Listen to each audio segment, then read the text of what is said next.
Hey guys, welcome to the Gods Unchained beta with the TheProfesserf. Alright, so let's check out the Monday Mythic meta for the ranked weekend event that just ran on February 5th, 6th, and 7th. Here are the top players for the ranked weekend event. Go ahead and take a look at which decks were used. So in our top 20, here's the frequency of the gods that were played. We had 7 players that played a magic deck, 6 players that played a nature deck, 4 players played light, 2 players played death, and 1 played deception.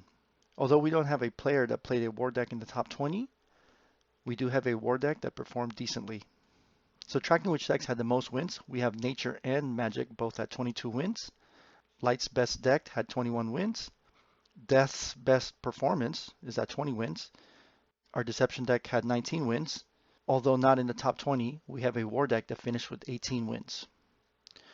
So let's go ahead and take a look at the top performing decks. So we actually have 2 different kinds of Magic deck that finished with 22 wins. On the left side here, we have our standard Magic control deck.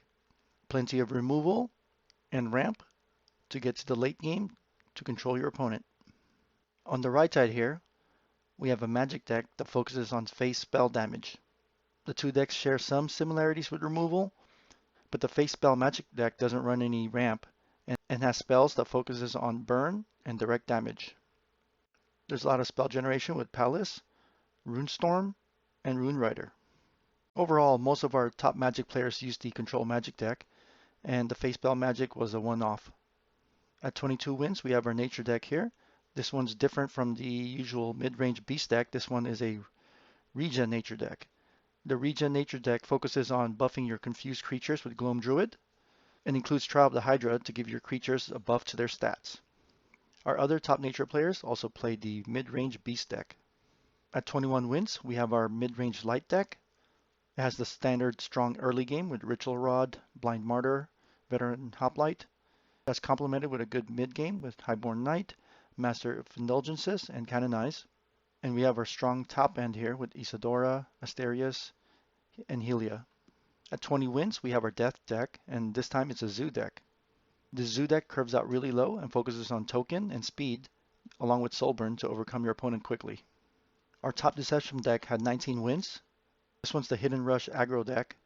You're looking to start strong early with either Shadow of Lethanon or Switch Duelist buffed with your Dark Knives.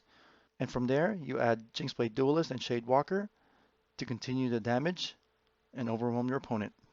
Although not in the top 20, our best war deck here came in at 18 wins. Of note here, bottom portion of our top 20 had 18 wins, so this one actually tied. So depending on the rating, this deck at 18 wins would have been good enough to make it into the top 20. This war deck is different from the previous war deck that we've seen before.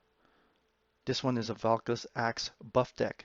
So the goal of this deck is to mulligan and try to get Valka's Axe as soon as possible. You have Reckoning in here to help you pull it. Viking Synergy here to increase the buff provided by Valka's Axe. And you have several cheap work cards here to keep your Valka's Axe charged up. Avoid like destruction.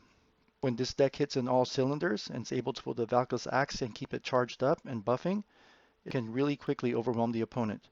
Alright, so that's our Monday Mythic meta. The ranked weekend that was just completed. Congratulations to our top players, and good luck on your prizes.